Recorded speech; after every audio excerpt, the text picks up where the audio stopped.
अब यूपीएससी की तैयारी के लिए दिल्ली या इलाहाबाद आने की जरूरत नहीं है, क्योंकि सिविल्स डेली कराने जा रहा है आपकी प्रिपरेशन सीडी यूट्यूब क्लासेस के माध्यम से, जहां हम लेकर आ रहे हैं डेली बेसिस पर करंट अफेयर्स और स्टैटिक पोर्शन के टॉपिक्स, प्रीलिम्स, मेंस और इंटरव्यू को मद्देनजर रखते हुए तमाम वीडियो लेक्चर्स और मेंटरशिप गाइडेंस, वो भी बिल्कुल निशुल्क। हम अपना टाइम इन्वेस्ट करते हैं ताकि आप अपना कीमती वक्त सही जगह सही डायरेक्शन में इस्तेमाल करें। Press the bell icon and subscribe to our channel to follow #CDRituals। नमस्कार दोस्तों, उम्मीद है आप सब अच्छे होंगे। मैं सिद्धार्थ, आपका मेंटोर, स्वागत करता हूं सिविल्स डेली के यूट्यूब चैनल पर, जहां आज हम बात करेंगे यूपीएससी प्रीलिम्स और मेंस से जुड़ी कुछ इंपॉर्टेंट एंड रेलेवेंट टॉपिक पर। तो दोस्तों, आज है 16 दिसंबर और दिन है थर्सडे। तो चलिए शुरू करते हैं हम आज का एडिटोरियल एंड ओपन एनालिसिस। उसके आगे बढ़ने से पहले हम एक नज़र डालेंगे हमारे कल के दिए हुए कुछ क्वेश्चंस पे। हालांकि बहुत सारे एस्पिरेंट्स आई थिंक रिप्लाई नहीं कर पाए हैं, तो अगर आप मुझे सुन रहे हैं, मेरे जितने भी एस्पिरेंट्स हैं जो हमसे जुड़े हुए हैं, जो फॉलोअप करते रहते हैं, सो उनमें से एक है कुशाग्र। इन्होंने एक क्वेश्चन का रिप्लाई किया है। ये डेली बेसिस पे हमारा लेक्चर देखते रहते हैं। हमने क्वेश्चन पूछा था कि जो मोदी जी की तस्वीर है, हमारे पीएम की जो तस्वीर है, वो वैक्सीन सर्टिफिकेट्स पे या किसी भी पॉलिसी पे, स्कीम पे वो आती है, क्या वो सही है कि नहीं। हर वैक्सीन पे उनकी फ़ोटो आती है, कई सारे लोगों का कई सारे क्रिटिसिज्म है। तो यहाँ पे बहुत अच्छा कमेंट किया है कुशाग्र ने। So I appreciate your concern and opinion Kushagra, well done. I would request everybody, आप भी अपना ओपिनियन रखें, क्या आप कुशाग्र के ओपिनियन से सहमत हैं या नहीं। Right, so thank you so much Kushagra. Stay tuned with us और जल्दी से चलते हैं आज की एडिटोरियल पे। सो ये प्रोग्राम्स हैं हमारे डेली यूट्यूब क्लासेस के। राइट, अगर आप हमें सब्सक्राइब नहीं किए हैं तो आई would request you guys, please subscribe और प्रेस द बेल आइकॉन। अभी भी हमारे बहुत सारे ऐसे यूज़र्स हैं जो कि वीडियो देख रहे हैं, उससे नॉलेज ले रहे हैं, कुछ सीख रहे हैं, लेकिन सब्सक्राइब नहीं कर रहे हैं और बेल आइकॉन पे क्लिक नहीं कर रहे हैं। गाइज, आई अंडरस्टैंड, आप बेल आइकॉन पे क्लिक कर सकते हैं क्योंकि डेली अपडेट्स आपके इनबॉक्स में, आपके यूट्यूब ऐप पे पोस्ट हो जाएंगे। आपको ज़रूरत नहीं पड़ेगी फिर सर्च करने की। ऑलराइट, और अगर आप मिस कर दिए हैं कोई, तो फिर आप प्लीज़ हमारे प्लेलिस्ट ऑप्शन में जाइए, वहाँ पे क्रोनोलॉजिकल ऑर्डर में डे वाइज सारी चीज़ें मेंशन रहेगी, सारे वीडियोस अपलोडेड रहेंगे। तो चलिए बिना समय वेस्ट किए हम बढ़ते हैं अपने एडिटोरियल के सेक्शन के पास। आज के कुछ इंपॉर्टेंट न्यूज़ हैं जो कि मैं आपको यहाँ बता देना चाहता हूँ। एक न्यूज़ है हमारी पॉलिटी के ऊपर, जीएस पेपर 2, ये है false conflation between duties and rights. पिछले 2-3 दिनों से इस पे सवाल आए जा रहे हैं। फिर अथॉन इन पाकिस्तान एंड बांग्लादेश रिलेशन, फिर उसके बाद है food must give, basically high food prices पे है। उसके बाद फिर स्पीकर के पावर से रिलेटेड क्वेश्चन है। तो आज के कुछ आर्टिकल्स मज़ेदार हैं, हम कोशिश करेंगे इसको होलिस्टिक वे में और जल्द से जल्द इसको निपटा सकें, तो बने रहिएगा हमारे साथ। नाउ तो दिस आर्टिकल, ये एक इंपॉर्टेंट मुद्दा है। मैं नहीं चाहता कि आप ये पूरा आर्टिकल पढ़ें, बहुत ज़्यादा इसमें मेंशन नहीं है कुछ, ठीक है। एक यूपीएससी एस्पिरेंट के लिए जो चीज़ें हुआ करती हैं इंपॉर्टेंट, वो मैं डिस्कस करूँगा। पूरे का पूरा आर्टिकल में यही बताया गया है कि जो हमारे मूल अधिकार हैं और जो हमारे मूल कर्तव्य हैं, मतलब fundamental rights and fundamental duties, वो एक दूसरे से क्या एक दूसरे के पूरक हैं, मैच करने चाहिए, या फिर ये दोनों अलग अलग फंडा है। अगर आपका कोई मूल अधिकार दिया, आपको कोई फंडामेंटल राइट दिया है, लेकिन आपकी फंडामेंटल ड्यूटी कोई रेस्ट्रिक्ट कर रहा है, तो क्या वो फंडामेंटल राइट के अगेंस्ट है, या फिर फंडामेंटल ड्यूटी है और फंडामेंटल राइट को रेस्ट्रिक्ट कर रहा है, तो फिर क्या वहाँ पे फंडामेंटल ड्यूटी का क्लॉज लगेगा या नहीं लगेगा। तो ये एक इंपॉर्टेंट कंसेप्ट है ड्यूटीज़ एंड राइट्स का। ये बहुत टाइम से ये मुद्दा गर्म हो चुका है और इसीलिए ये आर्टिकल आया है। तो लेट अस गो हेड। इस आर्टिकल में जैसा कि मैंने कहा, जीएस पेपर 2 से रिलेटेड है और executive judiciary central sponsored scheme and all. एक बात याद रखिएगा आप लोग, ये क्वेश्चन के चांसेस बहुत हैं आने के, नो डाउट। जीएस2 में और आईआर में, मतलब इंटरनेशनल रिलेशंस, पीएसआईआर सोशियोलॉजी का जो ऑप्शनल है, सोशियोलॉजी वगैरह, बहुत चांसेस हैं ऐसे क्वेश्चंस के आने के। ठीक है, राइट्स वर्सेस ड्यूटीज। अगर ऐसा क्वेश्चन आता है तो आप कैसे उसको अटेम्प्ट करेंगे?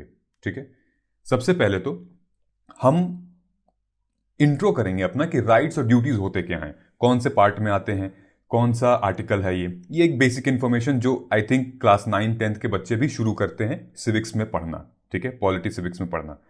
आप बीइंग एन यूपीएससी एस्पिरेंट आप क्या करेंगे? हम सबसे पहले तो कोट करेंगे।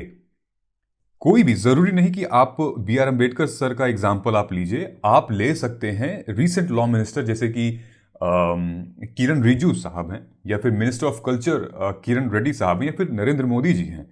आप इन लोगों का भी कोट इस्तेमाल कर सकते हो दोस्तों। ऐसा नहीं है कि आप सिर्फ महात्मा गांधी और अंबेडकर जी या फिर सरदार वल्लभ भाई पटेल का ही कोट इस्तेमाल करें। आज से 50 साल बाद आज जो हमारे नेता हैं, आज जो हमारे लीडर हैं, उनकी रिप्रेजेंटेशन, उनकी छवि भी बिल्कुल कुछ ऐसी ही होगी जो हमारे लिए उन लोगों की हुआ करती है। क्योंकि ये लोग भी तो इतने बड़े चेंजेस, एक रिवोल्यूशन का पार्ट हैं, ये लोग भी तो सपोर्ट कर रहे हैं हमारी इकोनॉमी को ग्रो करने में, हमारे पर्सनालिटी को ग्रो करने में, इंडिया ग्रो करने में। तो जरूर मेंशन करिएगा। तो आप अपना आंसर की शुरुआत कर सकते हैं। फॉर एग्जाम्पल, इन्होंने बोला है, जो लॉ मिनिस्टर साहब हैं हमारे, उन्होंने कहा है कि एक संतुलन बना रहना चाहिए फंडामेंटल ड्यूटीज और फंडामेंटल राइट को लेके। अगर हमारा कंट्री, अगर भारत को एक महान राज्य, महान देश बनना है तो एक संतुलन बना रहना चाहिए दोनों ड्यूटीज और फंडामेंटल राइट्स को लेके। ठीक है, इनफैक्ट मिनिस्ट्री ऑफ कल्चर जो रेड्डी साहब है, उनका कहना यह है कि it is important that we emphasise on our fundamental duties for the growth and progress of our country. हम सबको पता है भाग कौन से भाग में है, कौन से पार्ट में है फंडामेंटल ड्यूटीज। 51A से स्टार्ट होता है। वो इंपॉर्टेंट कंसेप्ट है। कहीं ना कहीं जो हमारे कॉन्स्टिट्यूशन का जो रूट है, ठीक है, एक विश्वास से, एक वैल्यू से बनी, और वो वैल्यू ड्यूटीज से निकल के आती हैं। ठीक है, एक छोटा सा एग्जाम्पल मैं आपको यहां देना चाहूंगा। महाभारत के उस रणभूमि में जब अर्जुन बहुत परेशान हो गए थे, सामने अपनी सेना को देख के, जो कौरवों की सेना थी, सामने देख के घबरा गए थे। कहे कृष्ण से कि मैं कैसे लड़ूंगा, मैं कैसे जीत पाऊंगा, ये तो इतनी बड़ी सेना है, यहाँ पे तो मेरे भाई हैं, मेरे भीष्म पितामह हैं, इन लोगों से मैं कैसे लड़ूंगा। श्री कृष्ण ने बहुत ही अच्छे शब्दों में बताया था। हालांकि उन्होंने वो संस्कृत का बहुत अच्छा उच्चारण है भगवत गीता, जब कर्म योग आप पढ़ेंगे उसमें तो, लेकिन उन्होंने यही बोला था कि पार्थ, अगर तुम अपने कर्तव्य से, अपनी ड्यूटी से विमुख हो जाओगे आज के दिन, तो ये एक कलंक रहेगा तुम्हारे वॉरियरशिप पे, तुम्हारी बहादुरी पे। क्योंकि तुम एक वॉरियर हो, तुम एक योद्धा हो, एक सेनापति हो, अपने पूरे इस पांडव का नेतृत्व तुम कर रहे हो। यहाँ पे तुम अगर आज अपने ड्यूटी से विमुख हो जाओगे तो एक कलंक लगेगा, और कहीं ना कहीं तुम्हें एक इनसिक्योरिटी रहेगी, और जीतोगे तो जमीन पर रहोगे, राज करोगे, अगर शहीद होगे तो हेवन में जाओगे। तो ड्यूटीज का बहुत इंपॉर्टेंट रोल है दोस्तों। ठीक है, ड्यूटीज को पूरा करते वक्त अगर आप किसी के अधिकार का हनन नहीं कर रहे हैं, तो फिर आपकी ड्यूटी, आपका कर्तव्य, आपका कर्म 100% ट्रू है। आई होप आपको ये कथन बात समझ में आ गई हो। अगर नहीं, कोट करके बताइएगा, ये सारी चीजें थोड़ी सी अच्छी से एक्सप्लेन कर सकता हूं मैं। ठीक है, नाउ इसलिए क्योंकि ये जो चीज बताई गई यहां पे, ये एथिक्स का भी पार्ट है, ड्यूटीज एंड राइट्स। ठीक है, सो यहां पे यही बोला गया है कि it is only in the sense that right and duties should go together. ठीक है, लेकिन जो गवर्नमेंट है वो ऐसी पोजीशन पे आनी चाहिए, ऐसी पोजीशन उसको लानी चाहिए ताकि कोई रिफ्रेन ना हो, किसी के ड्यूटीज और किसी के राइट एक दूसरे से कोलाइड ना करें, रिफ्रेन ना हो। ठीक, सो जैसा कि हमें पता है कि 51A आर्टिकल में ये सारी चीजें मेंशन है, ड्यूटीज। और कब आया था ये? 42वें संविधान संशोधन से, मतलब 42nd कॉन्स्टिट्यूशनल अमेंडमेंट एक्ट, स्वर्ण सिंह कमेटी के द्वारा ये आया था। इमरजेंसी के दौरान ये मसला इंट्रोड्यूस हुआ था। इस पूरे आर्टिकल में एक मुद्दा है जो आपको ध्यान रखने लायक है, जो कि खैर रिमूव कर दिया गया था। वो ये था कि जब फंडामेंटल ड्यूटीज इंसर्ट की गई थी 42nd कॉन्स्टिट्यूशन में, और उसके बाद जो चेंजेस इमरजेंसी के टाइम हुए थे, चेंजेस ये हुए थे कि फंडामेंटल ड्यूटीज से अगर कोई कंप्लाई नहीं करेगा, ये बात को समझिएगा आप, राइट्स नहीं, अगर कोई अपना मूल कर्तव्य सही से नहीं निभाएगा तो उसके अगेंस्ट में पनिशमेंट होगी उसको। ये था इमरजेंसी के दौरान पे। लेकिन इस अमेंडमेंट एक्ट के थ्रू ये जो बाइंडिंग क्लॉज था उसको रिमूव कर दिया गया था। ये रहा वो स्टेटमेंट। तो आप ध्यान से देखिएगा, ये माइनर बात है लेकिन बहुत इंपॉर्टेंट बात है ये कि फंडामेंटल ड्यूटीज को अगर आप निभा नहीं रहे हैं तो वो एक पनिशमेंट है। ठीक है, मतलब अगर आप अपना मूल कर्तव्य नहीं निभा रहे हैं तो उसके अगेंस्ट में आपको सजा सुनाई जाएगी। हम अधिकार की बात नहीं कर रहे हैं यहाँ पे। ठीक है, तो लेकिन अमेंडमेंट के बाद इसको रिमूव कर दिया गया। आज ये जो ऑथर हैं हमारे, इनका मामला, इनका कहना यही है कि आज घूम फिर के बात वहीं आ गई है कि फंडामेंटल जो ड्यूटीज़ हैं उनको ना तो गवर्नमेंट, ना तो कोई सिविल सोसाइटी और ना तो कोई प्रेशर ग्रुप्स कभी कभी ध्यान में न रख के और लोग से अपनी सीमाएं क्रॉस कर देते हैं। तो क्या आज वो जो क्लॉज रिमूव हुआ था, क्या आज वो समय आ गया है कि वो क्लॉज ऐड किया जाए? ये पूरी बात, पूरी चर्चा उसी के बारे में है। इसलिए मैंने कहा था आपको ज़्यादा मत इस पर ध्यान दीजिएगा, जो इससे चिपके कुछ इंपॉर्टेंट टर्म्स हैं वो हम ध्यान देंगे। तो जैसे कॉन्स्टिट्यूशनल डेमोक्रेसी में जो राज्य है, जो स्टेट है, वो क्या करता है, जो अधिकार है और जो ड्यूटीज़ है वो उसका एक फाउंडेशन बनाता है। और इनफैक्ट जो हमारे कॉन्स्टिट्यूशन का, जो हमारे संविधान का जो बेसिक स्ट्रक्चर है वो यही इसी से तो बना है। बेसिक स्ट्रक्चर कहीं डिफाइन तो किया नहीं गया है। ठीक है, वैसे ही जो हमारी ड्यूटीज़ हैं, ठीक, ये समझने वाली बात है। ये सिर्फ एक सेल्फ एक्सप्लेनेटरी है, एक मोरालिटी की बात है, एक एथिक्स की बात है कि आप इस गिवन ड्यूटीज को निष्पक्ष होकर और सही डायरेक्शन में इस्तेमाल करें। ठीक, now rights and duties go hand in hand. Gandhi ji ने हिंद स्वराज में ये कहा था कि real rights are the results of the performance of duty. ठीक है, वही जो मैंने अभी आपको बात कही है, real rights are the results of the performance of the duty. जो अभी मैंने श्री कृष्ण और अर्जुन की बात कही थी, आप उससे रिलेट कर सकते हैं। जो मैंने अभी हक की बात कही थी, उससे आप रिलेट कर सकते हैं। Rights and duties are closely related and can not be separated from one another.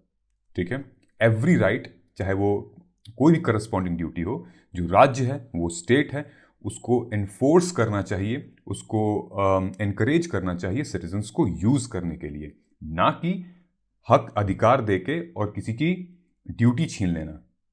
ठीक, इनफैक्ट जो हमारे फिलोसोफर हैं, इनके बारे में हम पढ़ते भी हैं, PSIR में भी पढ़ते हैं, सोशियोलॉजी में कहीं कहीं आता है इनका, हेरोल्ड लास्की, इनका कहना था one man's right is also his duty.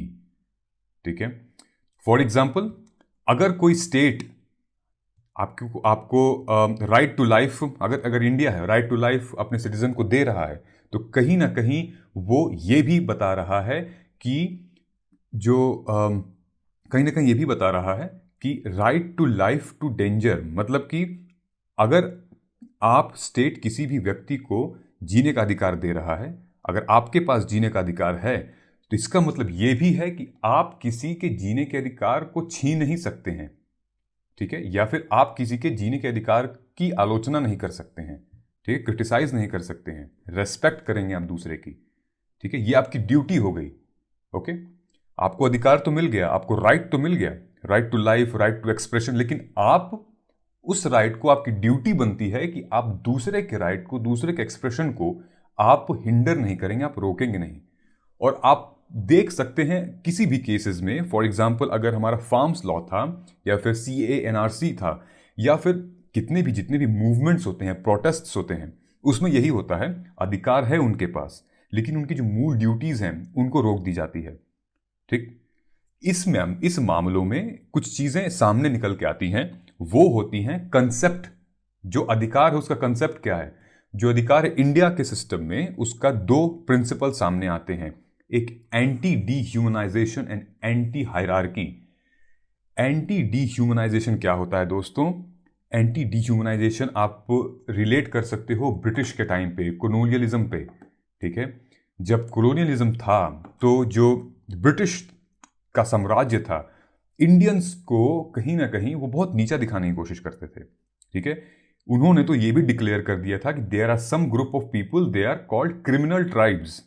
ये हैं ही उस आदिवासी क्षेत्र के जो हमेशा ही कोई ना कोई अपराध करते रहते हैं, ठीक है। मतलब कि जो जो अपनी जो शहीद हुए थे, जो लोग मूवमेंट में पार्टिसिपेट किए थे, जो आज़ादी के इस आंदोलन में पार्टिसिपेट किए थे, उनको क्रिमिनल ट्राइब्स बता दिया गया, उनको इनह्यूमन ट्रीट किया गया था।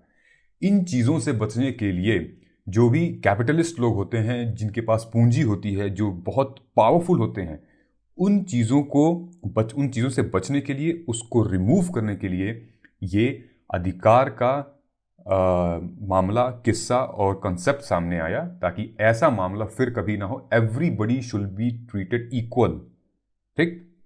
एंटी हायरार्की में हम अगर बात करें तो हम कहीं ना कहीं जो हायरार्की हमारी चली आ रही है, अगर आप वर्णा सिस्टम देखें तो ब्राह्मण, क्षत्रिय, शूद्र, वैश्य, उसके बाद अनटचेबल्स, ठीक। तो वो हायरार्की को तोड़ने के लिए, ठीक है, वो अनटचेबिलिटी को हटाने के लिए, वो बॉन्डेड लेबर को हटाने के लिए, वो जेंडर इनइक्वालिटी को हटाने के लिए हम ये सारी चीज़ें इंट्रोड्यूस करते हैं, और तभी से ये अधिकार का मामला ये सामने आया है, ठीक है।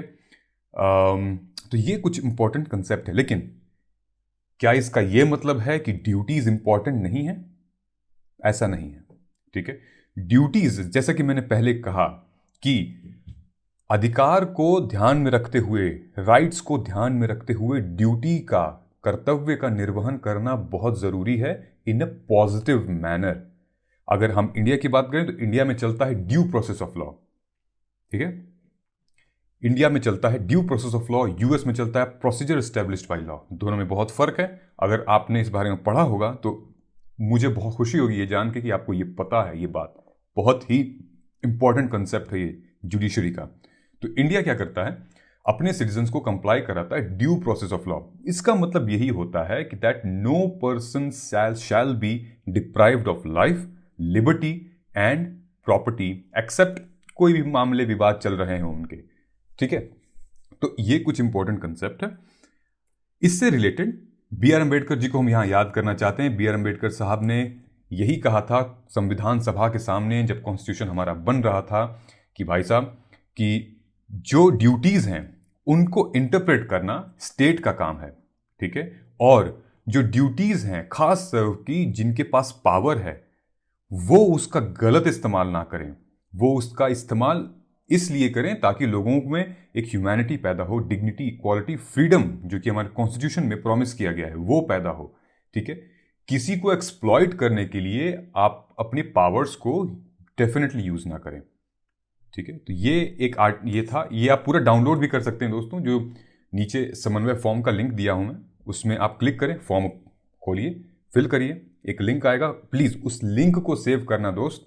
लिंक को नहीं सेव करोगे तो फिर बार बार आप कमेंट में मेंशन करते हैं कि पीडीएफ नहीं मिला। लिंक को बुकमार्क करिए, सेव करिए, फिर डेली आपको मस्त पीडीएफ मिलता रहेगा, ठीक। इससे रिलेटेड हम यहां पे देखते हैं most probable questions. These questions you can get, I mean these questions you can get। मैं बहुत ज़्यादा टफ क्वेश्चंस नहीं देता हूँ अपने इस एनालिसिस में। बहुत ही बेसिक क्वेश्चंस जो निकल के आते हैं, पॉप आउट होके आते हैं, वही। Equal pay for equal right, I would request you guys बताइए, कल कमेंट करके हम अपना आंसर शेयर करेंगे। और क्वेश्चन 2 जो है fundamental duties safeguarding private, ये आप मुझे कॉमेंट करके बताइएगा। तो चलते हैं अपने अगले आर्टिकल की तरफ। देखिए अगला आर्टिकल जो है अ थॉर्न इन पाकिस्तान बांग्लादेश रिलेशन। मैंने पूरा आर्टिकल पढ़ा, पढ़ने के बाद बहुत कुछ मुझे समझ में नहीं आया इसमें, ठीक है। आप प्लीज़ इसको मत पढ़िएगा। ये कहीं ना कहीं बांग्लादेश और पाकिस्तान से रिलेटेड की पूरी कहानी है कि कब, और उनकी पूरी हिस्ट्री एक तरीके से है, ठीक है। उनकी पॉपुलेशन क्या थी वॉर के वक्त, और कौन कौन से क्रिमिनल्स अरेस्ट हुए थे, कितनों को छोड़ा, कितनों को पकड़ा, उनकी फर्टिलिटी रेट क्या थी, क्या, ठीक है। आज के करंट अफेयर एनालिसिस में आद्या मैम कवर करने वाली हैं बहुत डिटेल में इसको, लेकिन एक नया वर्टिकल है इंडिया से रिलेटेड, उसको देखिएगा, इसलिए मैं इसको कवर नहीं कर रहा हूं, ठीक है। क्योंकि आज ऑलरेडी विजय दिवस है और 16 दिसंबर को ही ये सारी चीज़ें हुई थी। सो आप करंट अफेयर्स एनालिसिस देखिएगा, उसमें बहुत अच्छे तरीके से कवर किया गया है। आगे बढ़ने से पहले अब हम जाते हैं अपनी तीसरी न्यूज़ पे, जो कि है price of food must figure in the policy. ये जो न्यूज़ है, अब हम इस पे आते हैं। So high food price, food security and policy, ये है हमारे health government policy intervention issues, ठीक है, क्योंकि एग्रीकल्चर से रिलेटेड है और ऊपर नीचे एग्रीकल्चर में जहां पे भी होगा भाई साहब फूड सिक्योरिटी पे बात आएगी। और जब फूड सिक्योरिटी पे बात आएगी तो कहीं ना कहीं poverty, hunger, children related issue, women related issue सब आने लगेंगे ऊपर, ठीक है। तो एक और चीज़ यहाँ पे मैं आपको बताना चाहता हूँ, जैसे मैंने, अगर आप कंसिस्टेंट होंगे हमारे लेक्चर से, तो जैसे COP26 के बारे में मैंने आपको बहुत सारे एंगल्स बताए थे, right. Greenhouse, carbon emission, and then उसका climate justice and so on and so forth, बहुत सारी उससे फ्रेमवर्क निकल के आते हैं। वैसे ही जो ये फार्म लॉज रिपील हुए हैं, ये जो फार्म लॉज हैं, इनसे कई सारे एंगल्स भी निकल के आते हैं, जिनमें से आज एक एंगल इन्होंने डिस्कस किया है about high food prices, food security, ठीक। सो फूड सिक्योरिटी अगर हम बात करें तो जो आर्टिकल में इन्होंने मेंशन किया है, यहाँ पे इन्होंने ये लिखा है कि जो फार्म लॉज था वो तो रिपील हो गया है, दैट्स फाइन, ठीक है। अब कहीं ना कहीं जो प्रोटेस्ट हो रहा था, जो एजिटेशन हो रहा था, वो अब रुक चुका है। लोग एक उम्मीद तक खुश भी हैं, लेकिन जो फूड प्राइसेस हैं वो तो बढ़ ही रहे हैं, वो तो गम घट रहे नहीं हैं, ठीक है। आलू, प्याज, टमाटर, भिंडी, ये कुछ ऐसी सब्जियां हैं जो कि बेसिक हैं, इनका दाम नीचे नहीं आ रहा है, इनका दाम पिछले मतलब बढ़ते ही जा रहा है, नीचे तो नहीं आया है, राइट।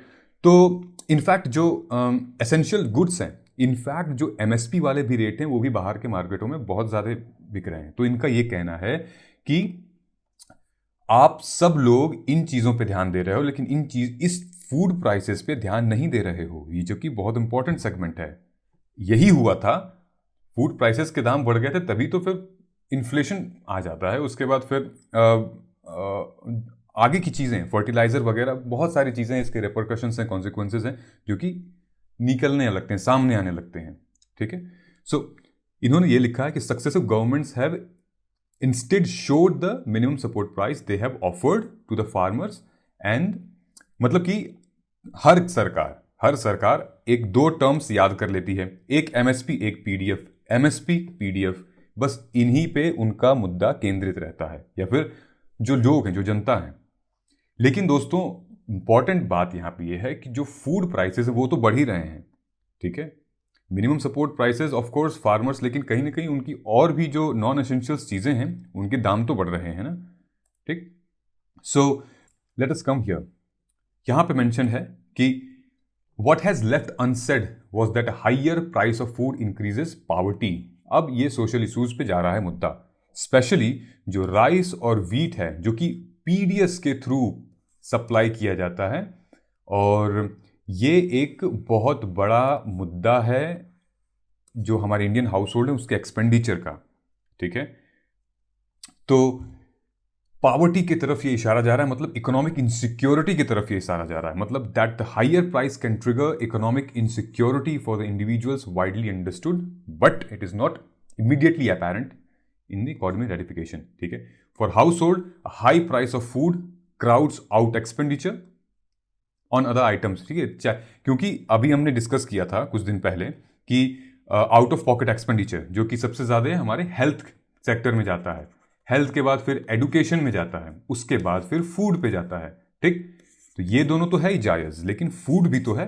अब जैसे जैसे मामला आगे बढ़ता रहेगा वैसे वैसे फूड के प्राइसेस भी तो ऊपर होंगे, और याद रखिएगा जैसे जैसे फूड के प्राइसेस इंक्लूड मतलब ऊपर जाएंगे, सोशल अनरेस्ट उतना ज़्यादा होगा।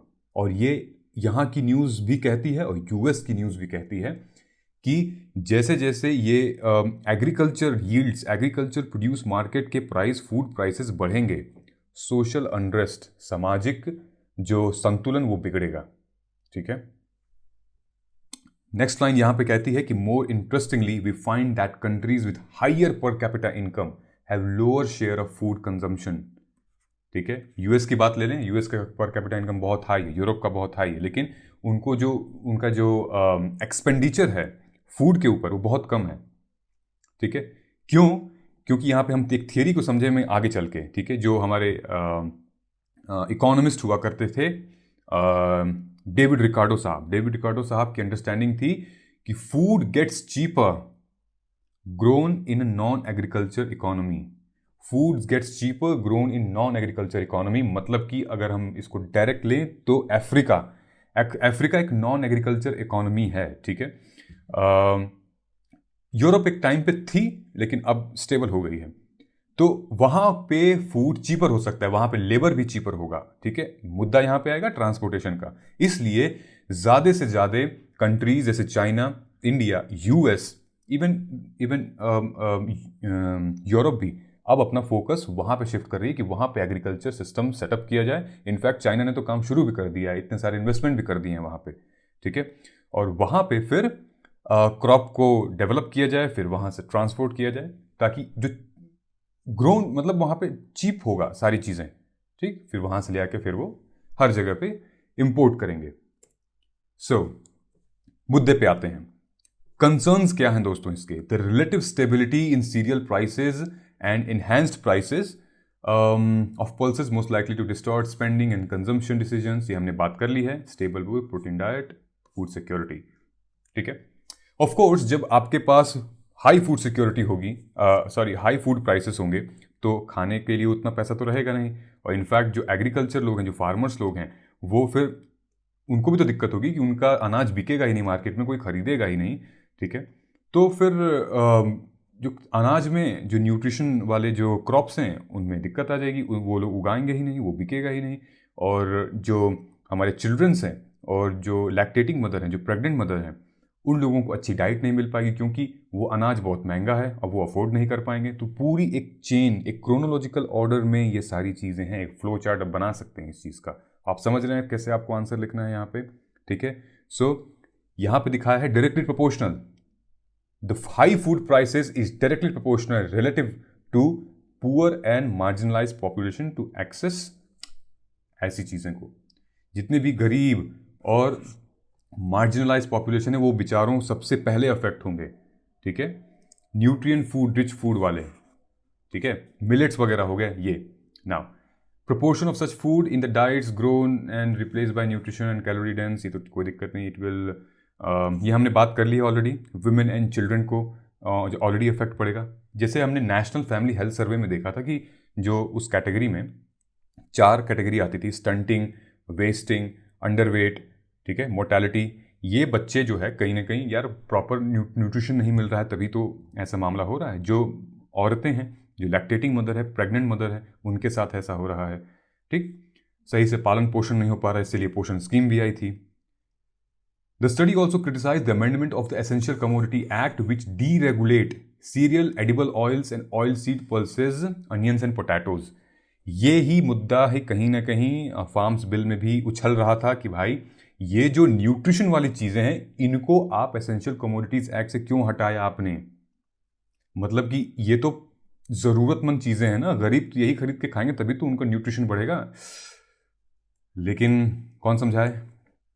The government can ensure the provision of supplementary protein by timely intervention of stabilize increase in the prices, ठीक है। ये करना चाहिए कि भाई टाइम टू टाइम इंक्रीज करना चाहिए, ठीक। Now policies that insulate non stable supply chains and price shocks and fluctuation unnecessary, abolition of data restriction of farmers sector bottleneck are very so ये सारे कुछ सजेशंस हैं जो आप इजीली डाउनलोड करके आप समझ सकते हैं। आई एम श्योर कि ये वे फॉरवर्ड सजेशन आपको इस बारे में पता होंगे, राइट। फूड प्राइस इंडेक्स 1996 में, ठीक, इसको मैंने इसलिए लिया क्योंकि यहाँ पे food index, food security, food price के बारे में बात की गई थी, तो कहीं ना कहीं निकल जाएगा एक एंगल फूड प्राइस इंडेक्स क्या होता है। तो 1996 में ये इसको इंट्रोड्यूस किया गया था to monitor the development in global agriculture community market. Global, ना कि India, global agriculture community market जो फाओ है हमारा, food price index, okay, is a measure that monthly change in international prices of the basket of commodities. और उस commodities में क्या क्या आते हैं? Cereals, oil seed, dairy product, meat, sugar. याद रहेगा आपको, ये ज़बरदस्त कॉन्सेप्ट है फूड प्राइस वाला, याद रखिएगा। इसमें से अगर एमसीक्यू में कुछ एक चीज़ें बढ़ा दी तो वो कंफ्यूज कर सकता है। Cereals, oil, dairy product, meat and sugar, ये इन चीज़ों पे मेजर किया जाता है international prices of basket of food, कहाँ बढ़ रहा है कहाँ कम हो रहा है। ये थे जो हमारे डेविड रिकार्डो साहब इकोनॉमिस्ट थे 1772 से 1823 के टाइम पे, जहाँ पे उस टाइम पे महान फिलोसोफर अपने कमेंट्स दे रहे थे। तो इनकी जो थियरी थी, इनकी थियरी ये थी, जो कि हमारे ऑथर ने भी यहाँ मेंशन किया हुआ है, ये पूरा एरिया आप देख सकते हैं, इन्होंने यहाँ मेंशन किया हुआ है कि जो वैल्यू है, इन्होंने कहा कि according to him value of commodity depend upon two things. एक स्कार्सिटी होगी तो वैल्यू ऑफ कमोडिटी बहुत ऊपर जाएगी, बहुत महंगा बिकेगा और फिर दिक्कत हो जाएगी खरीदने में, फिर पावर्टी एंड देन बहुत सारे इश्यूज, सोशल इश्यूज सामने आ जाएंगे। और दूसरा ये है the quantity of labour required to obtain them. ठीक है, मतलब कि रिकार्डो साहब का ये कहना था कि बहुत सारी ऐसी कमोडिटीज हैं जो कि अमाउंट ऑफ लेबर पे डिपेंड करती है प्रोड्यूस, मतलब कितनी जल्दी वो प्रोड्यूस कर रहा है। ठीक है, मतलब कितनी स्किल्ड लेबर्स हैं या फिर कितने जल्दी वो प्रोड्यूस कर रहे हैं इन चीज़ों को, और तो कि मार्केट में उतनी जल्दी उसकी कमी पूरी हो और फिर वो सही डायरेक्शन में चैनलाइज हो और फिर लोग उसको कंज्यूम करके हेल्दी रहें। यू अंडरस्टैंड द साइकिल, ठीक। But there are another group things who supply can not be increase by labour. मतलब इनका ये क्रिटिसिज्म भी था, कई सारे क्रिटिसिज्म थे, अब मैं बहुत डिटेल में नहीं जाऊंगा। इन्होंने बहुत ज़बरदस्त थियरी दी है एग्रीकल्चर ऑन रेंट के ऊपर, और फिर ये तो मैंने आपको बता ही दिया है। फिर ये देखिए यहीं पे बात की है इन्होंने, एक्सप्लेनेशन ऑफ थियरी रेंट। इन्होंने कहा है कि the quality of land is limited and so it's productiveness and it is not uniform in quantity. ठीक है, जितनी लिमिटेड क्वांटिटी रहेगी उतना बढ़िया होगा, और जितनी ज़्यादा क्वांटिटी में लैंड रहेगा कहीं ना कहीं चांसेस हैं कि आपकी जो कमोडिटी है वो थोड़ी सी अनप्रोडक्टिव रहेगी और टाइम लेगी और टाइम टेकिंग होगी, लेबर ज़्यादा होंगे। ठीक, तो ये आप पढ़ सकते हैं इजीली इनके बारे में। इकोनॉमिक्स में आप कोट कर सकते हैं इनको। बहुत स्टूडेंट्स पूछते हैं सर हम क्या कोट करें, किसकी पब्लिशन, तो ये चीज़ें हैं एडिटोरियल में, ये सारी चीज़ें इंपॉर्टेंट होती हैं कि बिल्कुल सटीक बैठता है यहाँ पे कि आप इन जनाब को यहाँ कोट करें। ठीक है, तो this is going to be an add on to your answer, मज़ा आ जाएगा जो हमारे एग्जामिनर होते हैं उनको। ठीक, तो इस पे आते हैं हम क्वेश्चन पे। तो आज का क्वेश्चन इस पे ये कहता है कि high food prices food security से रिलेटेड, ये आप हमें कमेंट करके बताइएगा। कल हम इसका आंसर डिस्कस करेंगे अपने एडिटोरियल एनालिसिस में सुबह सुबह। ठीक, सो इस पूरे मुद्दे का ये कहना था कि भैया there is a need of an agricultural policy जो कि ये इंश्योर करे, कोई बात नहीं प्रॉफिट हो उससे, लेकिन ये इंश्योर करे कि जो हमारे गरीब हैं, जो हमारे मार्जिनलाइज्ड पॉपुलेशन है, उनका पेट भरे, उनको कोई दिक्कत ना हो, पावर्टी रिड्यूस होनी चाहिए उससे। ठीक है, so the food problem should know longer be seen only in terms of availability of domestic sources. Too high a price of food reflects in a high share of food in household expenditure as well. ठीक है, ये एक अलग dimension है। ठीक है, लोग क्या करते हैं, आपने सुना होगा ना कि घर खर्च के लिए पैसा निकालो, घर खर्च के लिए पैसा निकालो। तो घर खर्च, हेल्थ, एजुकेशन, ये तीनों बहुत बड़े सेगमेंट हैं। घर खर्च मतलब यही सारे खर्च हो गए। ठीक है, खाने पीने से रिलेटेड सारा सामान बहुत महंगा आता है। लोग हर महीने, जो कि आम आदमी होता है, गरीब आदमी होता है, वो हर महीने अपना पैसा बचाता है कि अगले महीने हम क्या खाएंगे, क्या बचाएंगे। इससे रिलेटेड क्वेश्चन है, कमेंट करके बताइएगा। नेक्स्ट हम चलते हैं, ये कौन है बताइएगा हमें कमेंट करके, बहुत ही लोकप्रिय व्यक्ति हैं। ठीक है, तो हम बात करते हैं इनकी power of speaker, conduct, code of conduct के बारे में। और ये आर्टिकल थोड़ा सा ज़बरदस्त हो सकता था, वो हम बताते हैं आपको। Code of conduct of Lok Sabha. हालांकि इस न्यूज़ में थोड़ा सा इशू को खींचा गया है, लेकिन हम ज़्यादा डिस्कस नहीं करेंगे इसमें। जो ऑथर हैं उनका कहना ये है, ऑथर कॉन्स्टिट्यूशन एक्सपर्ट माना जाता है इनको, एजी नूरानी साहब हैं। उनका कहना ये है कि 29 नवंबर का दिन जो था वो एक ब्लैक डे माना जाएगा इंडिया के पार्लियामेंट्री फॉर्म ऑफ डेमोक्रेसी के इतिहास में। अब क्यों माना जाएगा? वो इसलिए माना जाएगा क्योंकि जो फार्म्स बिल थे उस पे चर्चा हो रही थी। ठीक, फार्म्स बिल पे चर्चा हो रही थी, लेकिन मामला थोड़ा सा गर्म हो गया। गर्म इसलिए हो गया क्योंकि फार्म्स बिल सरकार ने रिपील कर दिया था, ठीक है। जिस तरीके से रिपील किया था, एक तो चर्चा उस पर थी कि ये नहीं होना चाहिए था, थोड़े ढंग से होना चाहिए था, डिस्कशन करके होना चाहिए था। और दूसरा, जो ऑल इंडिया किसान सभा थी उसने कहा कि आपने फार्म्स लॉ तो रिपील कर दिए, लेकिन इसका क्या, safeguard to prevent profiteering and monopoly by corporates and private entity, ये वाला बिल है, ये क्यों नहीं आपने हटाया, ठीक है। ये भी जरूरी था।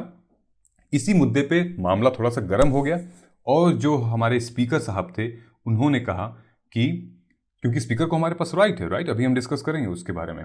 तो स्पीकर साहब ने यही कहा कि मामला गर्म हो गया है, अब ऐसा है आप लोग बैठ जाइए, हाउस को हम डिसॉल्व करते हैं।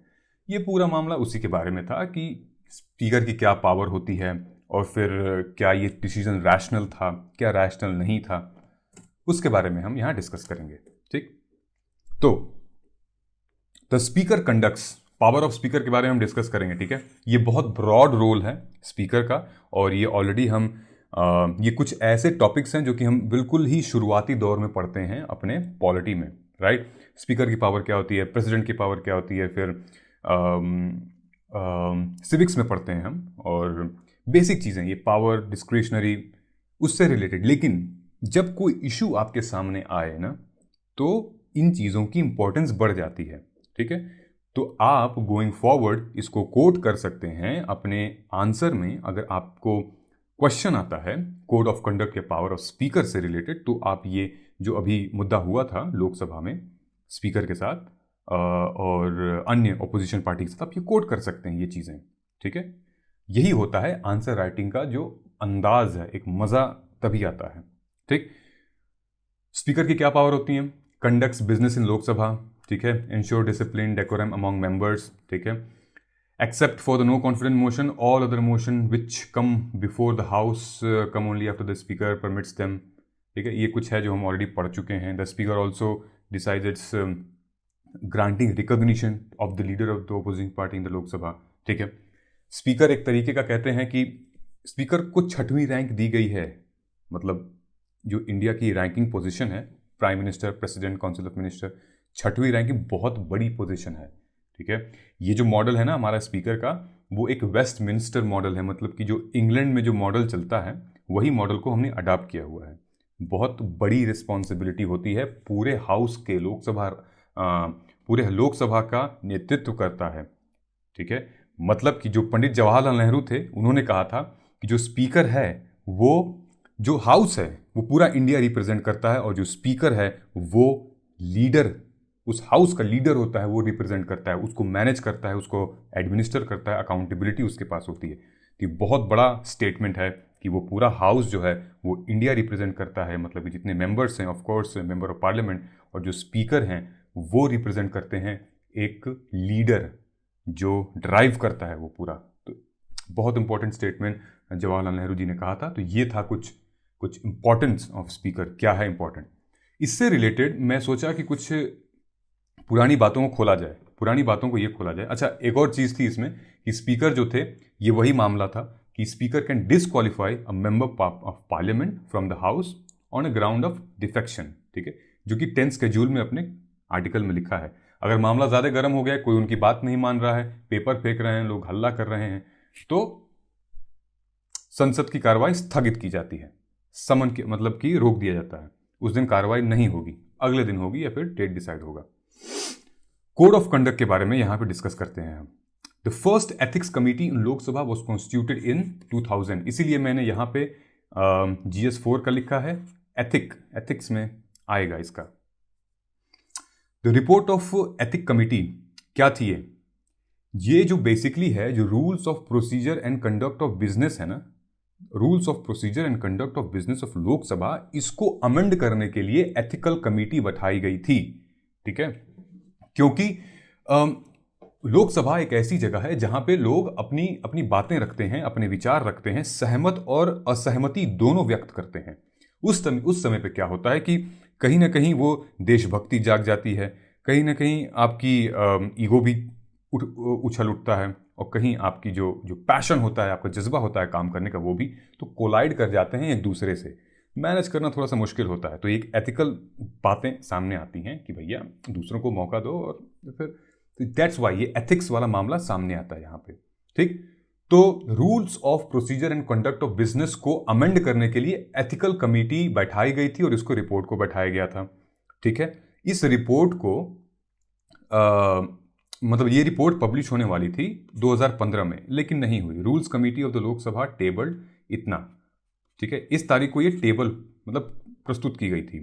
It is said that the ethics committee will formulate a code of conduct for members and suggest amendment और additions in the code of conduct time to time.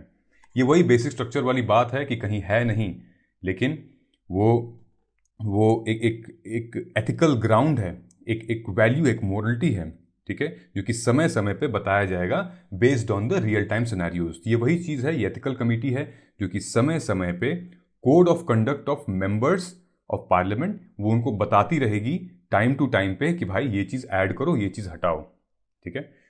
The matter has been pending with the ethic committee, अभी तो pending चल रहा है मामला। International मामलों में अगर हम इस पर बात करें तो इंटरनेशनल मामलों में the Canadian house of Commons has a conflict of interest and ethics commissioner with powers to examine violation of conflict। इनके यहाँ एक कॉन्फ्लिक्ट ऑफ इंटरेस्ट का एक टीम है, एक एथिक्स कमिश्नर है जो कि एग्जामिन करता है violation of conflict of interest code and request of another. मतलब दोनों पार्टियों के बीच जो भी इंटरेस्ट क्लैश ऑफ इंटरेस्ट हो रहा है वो उसको ऑब्जर्व करते हैं, उसको मॉनिटर करते हैं। अगर कोई वायलेट कर रहा है तो उसके ऊपर कमेटी बैठती है, फिर जांच होती है, फिर मामला आगे बढ़ता है, ठीक।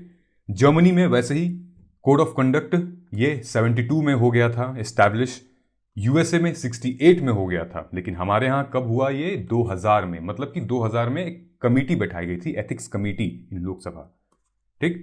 ये बातें याद रहेंगी आपको, ठीक। ये सारी चीज़ें इसलिए बता रहा हूँ ताकि आप आंसर में कोट कर सकें। सजेशंस इसके क्या क्या हो सकते हैं हम ये देख लेते हैं जल्दी से। सजेशंस में हो सकता है disruption of parliament is a serious issue, of course it is necessary to put some mechanism to check unruly member of parliament, इसीलिए वो कमेटी बैठाई गई थी, ethics committee. It should also ensure that the code of ethics should not become tool to curb the role of opposition, ठीक है, क्योंकि जो house है लोकसभा का it constituted both the union government, मतलब रूलिंग पार्टी ओपोजिशन पार्टी को मिला के है। ऐसा नहीं कि सिर्फ और सिर्फ जो सत्ता में सरकार है उसी का वो हाउस है, राइट। तो क्या कभी कभी होता है कि जानबूझ के जो रूलिंग पार्टी है वो बोलने ही नहीं देती है ओपोजिशन पार्टी को, ठीक है, उनकी बात दबी रह जाए, उनका मतलब मुद्दा सामने ना आए, ठीक है। यार वो भी तो एमपी हैं, वो भी तो अपने समाज का नेतृत्व करें, अपने एरिया का नेतृत्व करेंगे, रिप्रेजेंटेशन करेंगे लोगों का वहाँ पे आके, ठीक है। They are active working members. Like in the UK some working days of parliament should be allotted to the opposition to decide the agenda of the day. क्या बात है, ये बात बहुत ज़बरदस्त है। ये चीज़ हम ले सकते हैं जब हमने ये पूरा मामला ही वेस्टमिनिस्टर से लिया हुआ है यूके के, तो फिर हम यहाँ से क्यों नहीं ले रहे हैं कि कुछ दिन ऐसा, एक मान लो कि सेशन बैठा, सेशन अगर 10 दिन 20 दिन का बैठा है तो 1-2 दिन हम ऐसा दिन रख सकते हैं जहाँ पे पार्लियामेंट सुन सके ओपोजिशन मेंबर्स को, भाई आप क्या कहना चाह रहे हो, तो मुद्दा ही खत्म है ना। ग्रेट। सो कमेंट करके बताइए पूछे गए क्वेश्चंस को, और I will be glad to share my answer कल के एडिटोरियल में। So thank you so much guys once again, please do not forget to like, subscribe and share, और हाँ बेल आइकन दबाना ना भूलें। तो मिलते हैं कल के एडिटोरियल एनालिसिस में, तब तक के लिए अपना ध्यान रखें और जय Hind. Subscribe to our YouTube channel and press the bell icon on the YouTube app and never miss another update from Civil's Daily.